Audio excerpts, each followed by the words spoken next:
चलिए,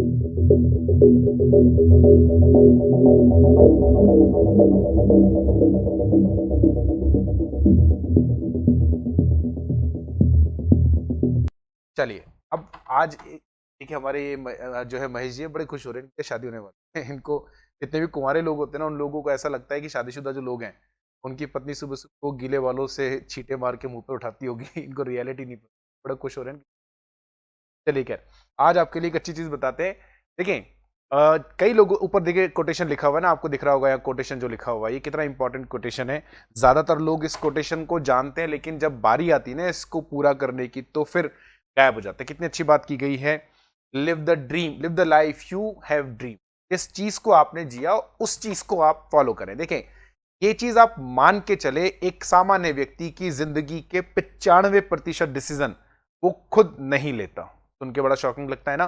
बचपन से लेकर आज तक याद कीजिए कि ऐसी कौन सी चीजें जो आपने अपनी मर्जी से करी। कोई भी चूज आपने अपने माँ बाप, अपने भाई बहन अपनी मर्जी से चुने नहीं। आपको पढ़ाई क्या करनी है वो भी आपको पहले से सेट मिला। सोसाइटी में आपको सोसाइटी में बिहेव कैसे करना है वो भी पता चला। और जब से आप 5-6 साल के या 7 साल के हुए होंगे, तब से आपको ये सिखाना चालू कर दिया गया होगा कि दीज आर द रेस्ट्रिक्शंस जो आपको फॉलो करनी है। अब क्या होता है, बहुत सारे बच्चों के साथ में ऐसी चीज होती है, बहुत सारे लोगों के साथ में होता है ये भी करना है ये भी करना है, लेकिन जब वो करने की बारी आती है बैकआउट कर लेते हैं। अभी थोड़े दिनों पहले क्या हुआ, एक किसी का फोन मेरे पास आया। मेरा कोई बहुत पुराना स्टूडेंट था, आज से करीब 7-8 साल पहले मुझसे पढ़ा करता था, और उसका फोन आया मेरे पास। वो बड़ा परेशान सा था। उसने मेरे से कहा कि सर मैं ना कुछ परेशानी में फंस गया हूं, अगर आप कुछ मेरी हेल्प कर सके। तो मैंने कहा भाई बताओ क्या कर सकते हैं हम लोग। उसने कहा सर मैं बचपन से ही मतलब जब से, क्योंकि वो तो बहुत छोटा है, बहुत बड़ा तो नहीं है, तो बोले सब जब से मैंने होश संभाला, सबसे मैं 18-19 साल का हुआ, यानी आज से 7-8 साल पहले से, तब से मैं ये चाहता था कि मैं अपना स्टार्टअप चालू करूं। बहुत अच्छी बात है, करना भी चाहिए, एंटरप्रेन्योर बनना तो बहुत अच्छी चीज है। बोले लेकिन सर मैंने बात अपने घर वालों को बताई भी, उन्होंने इस बात को सीरियसली नहीं लिया, लेकिन उन्होंने मुझे रोका भी नहीं, क्योंकि उनको लगा बोले यार बच्चा है शायद, तो ये सोच के उन्होंने बोला कोई नहीं सोच रहा है, बोले पढ़ाई कर। फिर I started doing my studies, जो प्रोफेशनल स्टडीज थी, स्टार्टेड डूइंग सीए। सीए भी करना चालू कर दिया। अब सीए बहुत डिफिकल्ट कोर्स होता है ना, ये आई थिंक सबको पता होगा। आईएएस के बाद सेकंड टफेस्ट एग्जाम अगर हमारे इंडिया में कोई है तो वो सीए है। अब उसने सीए करना भी चालू कर दिया। अब सीए करते करते जब उसका सीए फाउंडेशन क्लियर हुआ, फिर जब सीए इंटर क्लियर हुआ, तो उसने घर वालों को बोला कि भाई मैं अब जो है ना अपने उस वाले ड्रीम पे जाना चाहता हूँ। घर वाले they started making objection on it. बोले पागल हो गया है क्या, जॉब करना चाहिए, हमको तो लगा तू बचपन में सी छोटा था इसलिए मजाक में बोल दिया, या इमेच्योर था तो हमने ज्यादा सीरियसली नहीं लिया। बोले सर अब मैं क्या करूं, घर वालों का फोर्स है मेरे ऊपर। देखें एक बात अपनी जिंदगी में आप ध्यान रखिए, जो मैंने थोड़ी देर पहले कही, 95% डिसीजंस आप अपनी मर्जी से नहीं लेते। तो इसको जरा उल्टा कीजिए। अब आप जब मेच्योर होने लग गए, बड़े होने लग गए, डिसीजंस लीजिए। मैं ये नहीं कह रहा हूं कि आप पेरेंट्स के अगेंस्ट में जाए, मैं ये नहीं कह रहा हूं कि आप ऐसा कोई काम करें जिससे किसी को दुख हो। हम ऐसा कोई काम नहीं करना चाहते, लेकिन यदि आप किसी चीज के लिए डिटरमाइंड है ना, तो उसके लिए ज्यादा सोचो मत, ज्यादा सोचो मत और ज्यादा सुनो मत। जो आपको लगता है ये करना चाहिए उसे करें। हाँ, इस बात को जरूर ध्यान रखिए, क्योंकि ये आपकी जिम्मेदारी है, ये जिम्मेदारी है कि उससे किसी को कोई नुकसान ना हो। मैं हमेशा ये बोलता हूं कि जो भी आपके शौक है पूरा कीजिए। आपको लगता है ये चीज आपको खुशी देती है, आप वो भी करें। आपको लगता है ये प्रोफेशन मेरे लिए बेस्ट है, तो आप वो चूज कीजिए। कई लोग हमसे आके पूछते हैं, जब हम लोग सेमिनार करके बाहर निकलते हैं, तो लोग हमें बाहर जब निकल रहे होते हैं, लोग हमें बाहर निकल के घेर लेते हैं और सवाल पूछते हैं कि सर मैं अपनी जिंदगी में आगे कैसे बढ़ूं, मैं मेरे लिए क्या करियर राइट होगा, मेरे लिए कौन सी अपॉर्चुनिटीज बेटर है। लेट मी टेल यू, इस दुनिया में सबसे बेस्ट चीज कोई होती है तो वो होती है जो आपको अच्छी लगती है, क्योंकि आपसे बेहतर आपको कोई नहीं जानता। और ये बात आप मान लें कि जब तक आप वो नहीं करोगे ना, तब तक वो चीज आपको कचोटती रहेगी। आपको बार बार ऐसा लगेगा अगर ऐसा कर लेता तो। अब जो आपके सामने भी है वो चाहे कितना भी बेस्ट क्यों ना हो, बट प्रॉब्लम ये है कि वो जो बेस्ट है ना, वो हमेशा आपको लीस्ट ही लगेगा, क्योंकि क्योंकि उसमें आपका मन नहीं लगा हुआ है। तो इसलिए किसी से पूछो मत, आप मुझसे आके मत पूछो कि मेरे लिए क्या बेस्ट है। मतलब आई एम नॉट, मैं आप मुझे बहुत बड़ा मोटिवेटर समझते होंगे, आप मुझे समझते होंगे यार इतने सेमिनार्स करते हैं तो इन लोगों को तो बहुत अच्छे से पता होगा, ये आपकी गलत सोच है। हमें अपने बारे में बहुत अच्छे से पता है, लेकिन हमें आपके बारे में नहीं पता ना, तो आपके बारे में आपसे बेहतर कोई नहीं जानता। इसलिए ये जरूरी है कि किसी से मत पूछो। ये पूछना मैं कैसे पढ़ूं, ये पूछना कि आपकी तरह सक्सेसफुल कैसे होए, ये पूछना कि हम लोगों के लिए कौन सा करियर बेस्ट है, क्या मेरे लिए डिसीजन सही है कि नो। अगर आपको किसी से पूछना है तो खुद से पूछें। और वंस यू डिसाइडेड मुझे ये करना है, तो उसके लिए देखो लड़ना तो पड़ेगा, लड़ना तो पड़ेगा। यदि आप ये सोचो कि सब कुछ आपको जो है ना बना बनाया मिल जाए, सी गोल्डन स्पून हर किसी को नहीं मिलता ना, गोल्डन स्पून हर किसी को नहीं मिलता।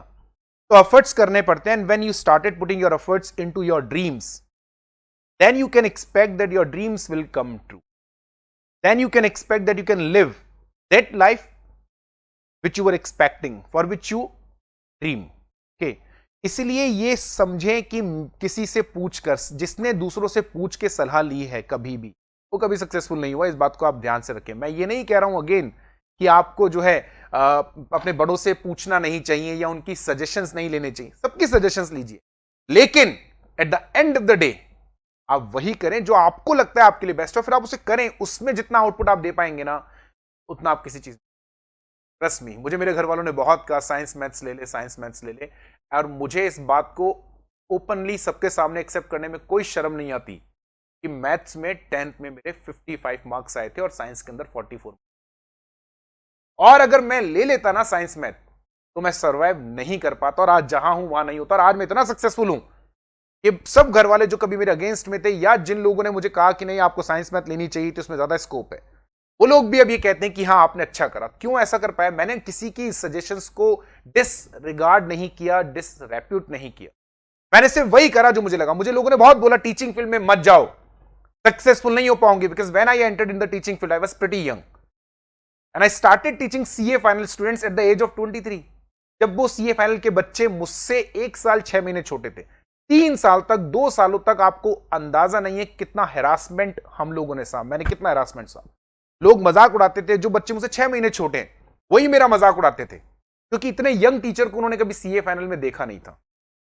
तो उनको बड़ा अजीब सा लगता था। ये बहुत पुरानी बात है, आज से करीब 13-14 साल पुरानी बात है, 2008 में when I cleared my CA. लेकिन सिर्फ 4 साल के बाद में वही लोग अप्रिशिएट कर रहे थे, वही लोग क्लासेस ज्वाइन करने के लिए वेट करते थे नया बैच कब चालू हो, क्योंकि मैंने वो करा जो मुझे अच्छा लगता था। मुझे टीचिंग अच्छी लगती थी, मैं आया टीचिंग के अंदर, और उस टीचिंग की बदौलत ही आज मैं यहां हूं कि आज मुझे कॉर्पोरेट्स में ट्रेनिंग के लिए बुलाया जाता है, इंस्टीट्यूशंस मुझे ट्रेनिंग के लिए बुलाते हैं, क्योंकि मैंने वो करा जो मुझे अच्छा लगा। इसलिए मुझसे मत पूछो या किसी से मत पूछो कि आपके लिए कौन सा करियर अच्छा है। आप किसी से मत पूछो कि आपके लिए कौन सा प्रोफेशन अच्छा है। यदि आपको, मैंने ऐसे भी लोग देखे, मेरी एक स्टूडेंट है, चार्टेड अकाउंटेंट है, but she is now a baker, baking, and she opened her bakery and she is very successful. मेरा एक स्टूडेंट है जो इवेंट मैनेजर है। आप सोचें, he is a chartered accountant, totally different profession, event, and he's one of the most successful event manager in the city. इतने सारे corporate events, इतने सारे वेडिंग इवेंट्स, इतनी सारी पार्टीज एंड एक्सेट्रा, उसके पास समय नहीं है काम करने का, इतना काम है।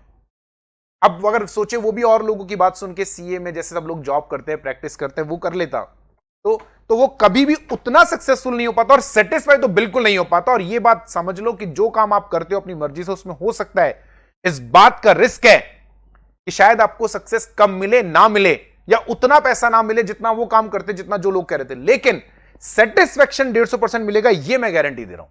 इसीलिए लोगों से पूछना बंद कीजिए, सलाह लेना बंद कीजिए, एडवाइस मत लो लोगों की, क्योंकि कोई आपको सही एडवाइस नहीं देता। क्योंकि दो ही लोग मिलेंगे, या तो जो आपको जानबूझ के गलत एडवाइस देंगे, दूसरा जो लोग आपको सही एडवाइस देना चाहते हैं वो देंगे भी, लेकिन वो आपके बारे में नहीं जानते, तो वो आपको जानबूझकर गलत एडवाइस नहीं दे रहे हैं, लेकिन वो क्या करें, वो आपके बारे में आपसे बेहतर नहीं जानते ना, तो वो आपको अच्छी एडवाइस देकर देना चाहते हैं तो भी नहीं दे सकते। इसलिए फिर बोल रहा हूं, और ये सिर्फ प्रोफेशन के लिए या फिर आपके करियर के लिए नहीं है, ये मैं हर चीज के लिए बोल रहा हूं। जिस भी चीज में आपको लगे ना ये सही है, कर लो, नहीं, ध्यान रखना। तो ये जो सेंटेंस लिखा है ना, इसका मीनिंग भी समझ में आएगा और आप इसे अच्छे से जी भी पाएंगे।